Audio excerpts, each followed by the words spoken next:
Colours मराठीवाल्यांनो कुठे नेऊन ठेवलाय आमचा बिग बॉस असं आहे ना, खरंच सांगण्याची वेळ आलेली आहे। त्याचं कारण असं आहे की आजचा प्रोमो, खरं तर मी फार एक्साइट होतो आजच्या प्रोमोसाठी की आज प्रोमो आल्यानंतर आहे ना आपल्याला डेट कळेल, परंतु असं अजिबात झालेलं नाही आहे।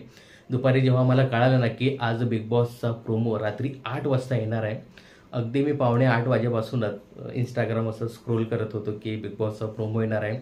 8 वाजले, त्यानंतर प्रोमो आला। प्रोमो बघितल्यानंतर घोर निराशा झाली, म्हणजे माझी तर खरंच झाली, तुमची झाली असेल तर मला कमेंट्समध्ये नक्की सांगा। त्या प्रोमोमध्ये मोठासा पडदा होता, त्यामध्ये छोट्या छोट्या बऱ्याचशा टीव्ही होत्या आणि त्या टीव्हींमध्ये आहे ना सगळे जुने कंटेस्टंटचे व्हिडिओ होते, ते सगळे प्ले होत होते। त्यामध्ये रितेश देशमुख मध्येच येतात, त्यानंतर तो टीव्ही बंद करतात आणि सांगतात आता होणार कल्ला। त्यानंतर बिग बॉसचा आवाज येतो आणि खाली टॅगलाईन जाते, बिग बॉस मराठी लवकरच। आम्हाला माहिती आहे बिग बॉस मराठी लवकरच येणार आहे, पण किती हा तुम्ही प्रेक्षकांचा अंत पाहता? मला कळत नाही की बिग बॉस मराठी सीझन 5 एवढा उशिरा का येते? बघा, गेल्या वेळी बिग बॉस OTT सीझन 2 आणि आपला बिग बॉस मराठी एकत्र आला, तो सीझन संपला। त्यानंतर बिग बॉस 17 आला, तोही सीझन संपला। त्यानंतर बिग बॉस OTT 3 आला, तो आता सुरूही झाला। पण बिग बॉसची अनाउन्समेंट करून सुद्धा आपला बिग बॉस मराठी अजून सुद्धा येत नाही। गेल्या महिन्यात 21 मेला पहिला प्रोमो आला होता, त्यानंतर आज 28 जूनला दुसरा प्रोमो, त्याच्यातही काहीच नाही आहे।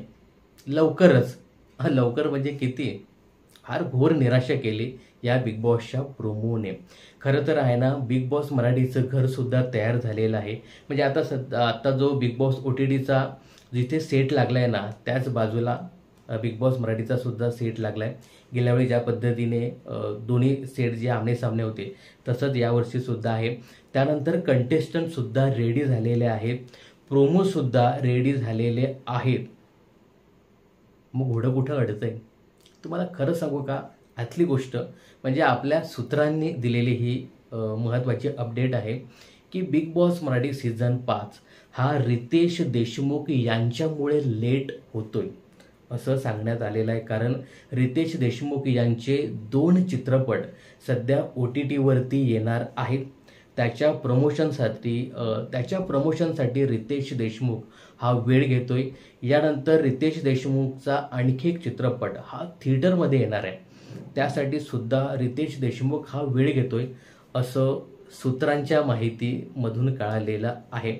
रितेश भाऊ, खरं तर तुला बघण्यासाठीच मी फार एक्साइट आहे। म्हणजे मी मित्रांनो खरं सांगतो की कंटेस्टंट, त्यानंतर थीम, त्यानंतर घर ही एक वेगळी गोष्ट आहे, पण मला ना रितेश देशमुखचं होस्टिंग यावर्षी पाहायचं आहे।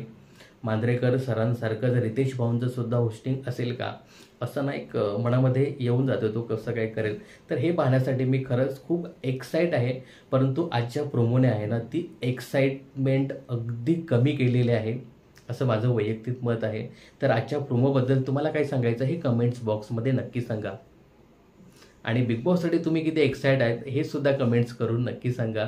मनोरंजन आणि बिग बॉस मराठीच्या अशाच अपडेट जाणून घेण्यासाठी चॅनलला नक्की सबस्क्राईब करा। भेटूया लवकरच नवीन अपडेट घेऊन, तत्पूर्वी बाय बाय, टेक केअर आणि जय महाराष्ट्र।